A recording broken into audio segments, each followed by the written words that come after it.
Jimmy Bundok may pananawagan sa publiko tungkol kay Digong. Ang kanyang pahayag, alamin natin yan kay Cynthia.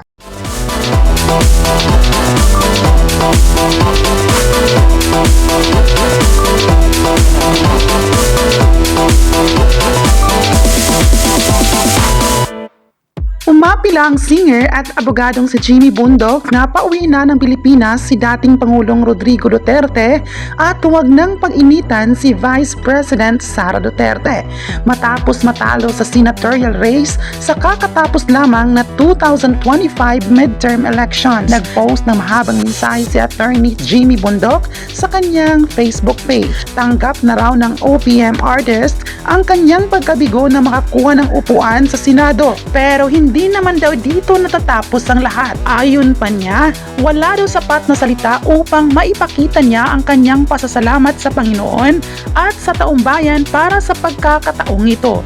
Diyos ang nagluluklok at ang kanyang pasya ay sapat sa kanya. Ang eleksyon raw ay pansamantalang laban, ngunit ang tuluyang laban ay ang pagtatanggol sa bayan mula sa kasamaan. Hindi raw biro ang kanyang kinalalagyan, ngunit dahil sa paligsahan ng eleksyon, sandali lang nalingat sa totoong kalagayan ng bayan. Ito ang simulang pagbabahagi ni Jimmy ng kanyang saloobin. Patuloy niya, sana raw makita ng lahat na hindi na nadadaan sa galit at paninira ang mga problema natin.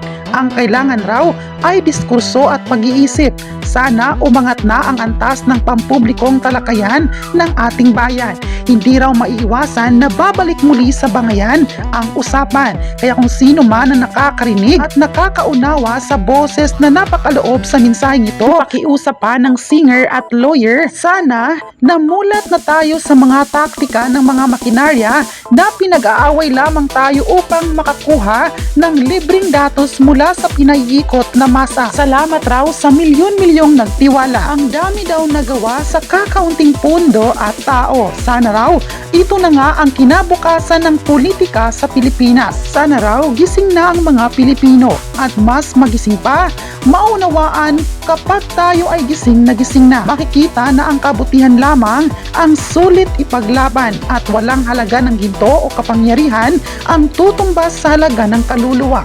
Sa huli, may panawagan pa siya sa mga kinauukulan, pauwiin daw si Digong at wag na po nating pag-imitan si Vice President Sara Duterte. Dahil dito, marami ang pumabor sa pahayag ni Jimmy Bundok. Marami kasi naghihintay na makakabalik former President Rodrigo Duterte. Kayo, ano ang masabi nyo na may pahayag si Jimmy Bundok sa former President Rodrigo Duterte? I-comment na kung sang-ayon ba kayo sa kanyang pahayag at huwag kalimutang subscribe ang ating YouTube channel.